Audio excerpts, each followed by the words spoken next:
An 8 on Your Side investigation.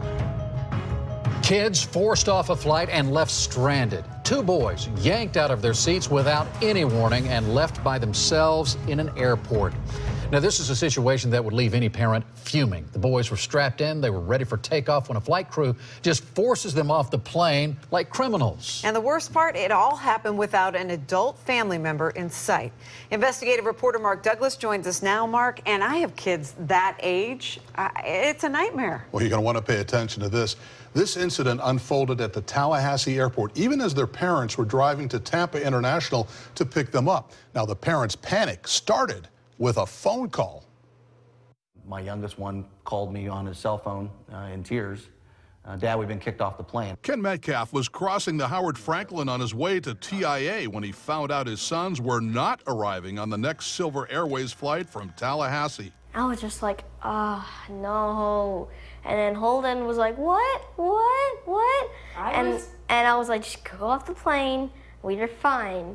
We'll figure this out. Well, the boy's father sure wanted to figure it out, and he raced to the counter here at TIA to get some answers. And it took him remarkably 45 minutes to come and address the problem.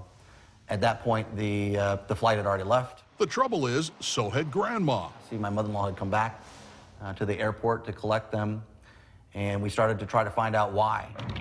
It turns out Silver Airways reservation computers never flagged the fact that 11-year-old Hayden was too young to fly unescorted. That meant Dad needed to pony up $150 for a Silver Airways escort. When they could have called me, asked me about the situation, I would have happily paid it. 7 hours later, the boys finally boarded another flight home. Silver Airways waived the $150 fee, but insisted on escorting 11-year-old Hayden. They basically babied us around. They followed us down to where our parents were, even though we were totally capable. Holden stuck with his little brother all the way and has his own opinions about what happened. They're like trying to make us pay all these fees and pull all our money in the pockets like milking a cow. Whatever the reason, after their tangle in Tallahassee, it was quite a homecoming back at TIA. And we hugged each other. Then my dad said, we're never going on this airline ever again.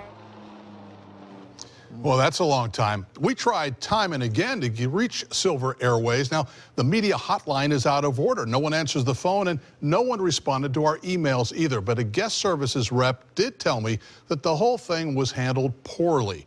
But the airline, she says, had no choice but to remove the boys for their own safety and security. Keith and Stacy. So, Mark, are these, I mean, the parents had to be worried sick. I've never had my kids fly unescorted. Are the rules the same for every airline? Well, much to my surprise, no, they aren't. Every airline sets its own rules and regulations for kids traveling alone. So the advice here, the takeaway is that if your kids are traveling, check with that airline because they're all different, or your travel agent. And we have some travel tips also on WFLA.com that you're probably going to want to read. Now, all those fees, it's like milking a cow, it comes to mind. I don't know.